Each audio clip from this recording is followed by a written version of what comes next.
Hello viewers, আমি নাইলা নাইম। আপনারা আমাকে মডেল এবং অভিনেত্রী হিসেবে জানলেও পেশায় কিন্তু আমি একজন দন্ত চিকিৎসক।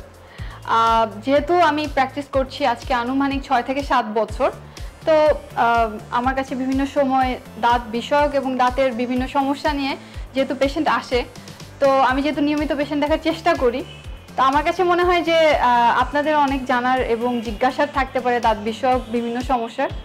আমি এই গুডি লাইফের মাধ্যমে আপনার দাঁতের বিভিন্ন সমস্যার সমাধান দেওয়ার কিছুটা হলেও চেষ্টা করব। তো থাকুন গুডি লাইফের সাথে।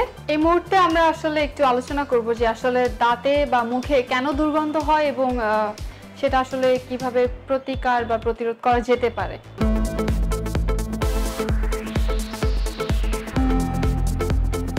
অনেকগুলি কারণে আপনার এই দুর্গন্ধর সোর্স বা উৎস হতে পারে। প্রথম হতে পারে যে আপনার দাঁতের ভেতরে কোনো ধরনের ইনফেকশন যদি মাড়ির ভেতরে হয়ে থাকে, মাড়ির ভেতরে যদি পুজ, যেটাকে পাস বা পুজ বলে, সেটা যদি জমে থাকে, অনেক সময় সেখান থেকেও দুর্গন্ধটা বের হয়। আবার কোনো কারণে আপনার যদি স্টমাক মানে পাকস্থলী, আপনি যা খাচ্ছেন সেই খাবার যদি প্রপার ওয়েতে আপনার অ্যাবজর্পশন বা ডাইজেশনটা যদি হজমটা আপনার প্রপার মানে হজমটা ঠিক না থাকে, সেক্ষেত্রেও অনেক সময় মুখ থেকে দুর্গন্ধ আসে।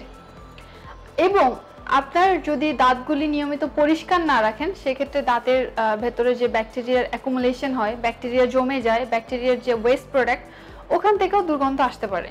তো আসলে যদি যেহেতু আমি এখানে 3টা কারণ বললাম, যদি এটা আপনার এই দুর্গন্ধের সোর্সটা যদি আপনার মুখের দুর্গন্ধের সোর্সটা যদি আপনার পাকস্থলী এবং আপনার খাওয়ার হজমের সমস্যা থেকে হয়, সেক্ষেত্রে অবশ্যই আপনাকে একটু মেডিসিন স্পেশালিস্টের সাথে কথা বলতে হবে যে আসলে কেন আপনার হজমটা ঠিকভাবে হচ্ছে না। সেক্ষেত্রে অনেক সময় গ্যাস্ট্রিকের সমস্যা থাকে, বদহজমের অনেকগুলি কারণ থাকতে পারে, সেটা আপনার মেডিসিন স্পেশালিস্টের সাথে কথা বলতে হবে।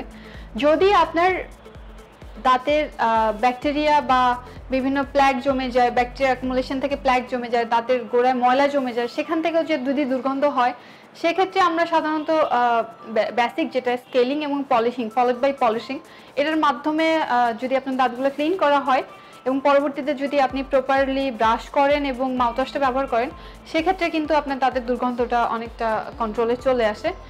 আর যদি আপনার দাঁতের দুর্গন্ধের উৎস হয়ে থাকে যে আপনার দাঁতের নিচে জমে যাওয়া পুজ বা পাস, সেক্ষেত্রে আপনার ওই দাঁতের প্রপার ট্রিটমেন্টটা করতে হবে। তো সেক্ষেত্রে ডেন্টিস্ট যেটা করেন, আপনার হয়তো দাঁতটা যদি রুট ক্যানেলের মাধ্যমে ঠিক করা যায়, সেক্ষেত্রে সে পুজটা ড্রেইন করেন। পুজ বের করার জন্য হয়তো দাঁতটাকে ওপেন রাখা হয়, যাতে চ্যানেলটার মাধ্যমে পাসটা ড্রেইন হয়। আফটার দ্যাট ওইটাকে প্রপার ওয়েতে রুট ক্যানেল করে ফলোড বাই ক্যাপ বা ক্রাউন যেটাকে বলি, একটা আর্টিফিশিয়াল টুথ ওটার উপরে লাগিয়ে দেওয়া হয়, সো দ্যাট ওইটা পরবর্তীতে ধীরে ধীরে যখন নিচ থেকে শুকিয়ে আসে, পাসটা কালেকশনটা কমে যায়, পাসটা জমাটা বন্ধ হয়ে যায় এবং পাসের সোর্স বন্ধ হয়ে যায়।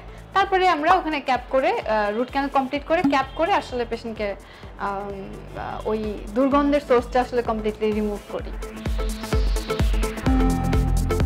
দুর্গন্ধ থেকে বাঁচার জন্য করণীয় কি হতে পারে, আসলে এই নিয়ে আলোচনা করলাম।